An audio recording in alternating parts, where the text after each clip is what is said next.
Incwadi yezenzo isahluko sokuqala iyafundeka.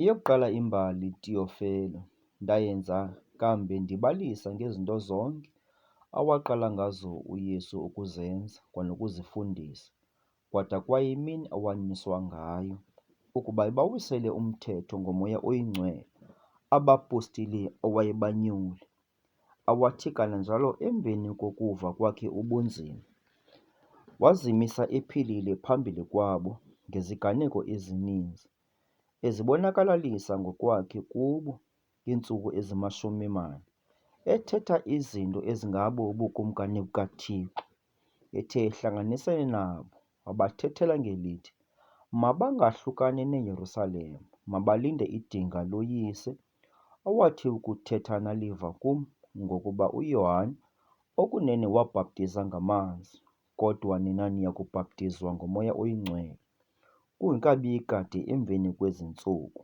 Bona ke ngoko bebuthelene bembuza besithi, Nkosi, ububuyisela ngeli lixa na ubukumkani kwaSirayeli?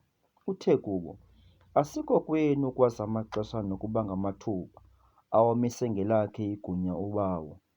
Niyakwamkela ke amandla akubona ukuba uMoya Oyingcwele uhleli phezu kwenu, nibe ngamangqina am eYerusalem, kwanakulo lonke elakwaYuda nelakwaSamariya, kude kuse ekupheleni komhlaba.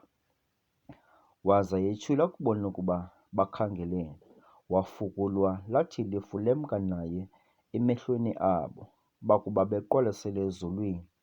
Akubona ukuba uyemka, kwabonakala kumi ngakubo amadoda amabini aneengubo ezimhlophe, awatshoyo ukuthi, Madoda maGalili, nimeleni na nondele ezulwini?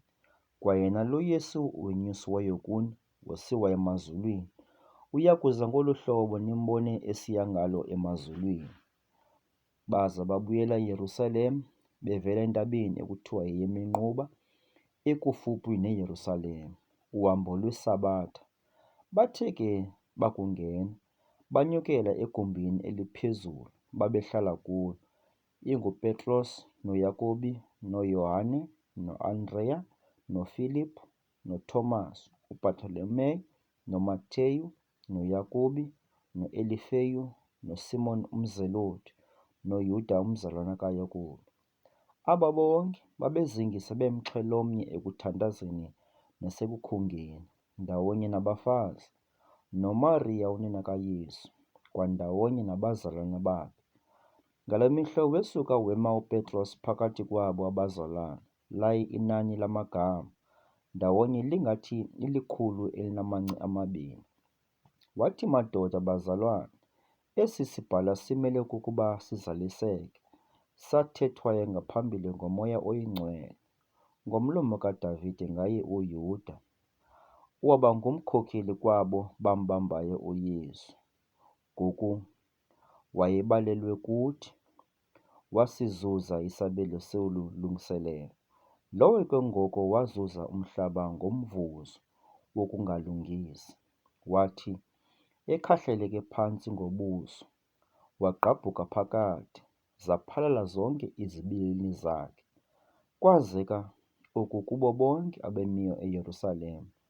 Wada lo mhlaba yabo intetho kwathiwa yi-Elkedama, oko kukuthi ngumhlaba wegazi, kuba kubhaliwe encwadini yendumiso kwathiwa, umzi wakhe mawube yintlanga, kungabikho umiyo kuwo, buthini ubuveleli bakhe buthathwe ngomnye. Ngoko kuwo amadoda abebehamba nathi ngalo lonke ixesha ebingena iphuma phakathi kwethu iNkosi uYesu Kristu, iqalele elubhaptizweni lukaYohane yade yayimini eyanyuswa ngayo kuthi, kumele ukuba kubekho enye kuwo ebalingqina lokuvuka kwayo kunye nathi. Bamisa ababini, inguYosefu ekuthiwa nguBhasabhasi, igama limbi linguYusto, noMathiya, bathandaza bathi, Wena Nkosi Mazi weentliziyo zabo bonke, yalatha kwaba babini oyena omnyulileyo, ukuba asithabathe isabelo solungiselelo nobupostili owaphambukayo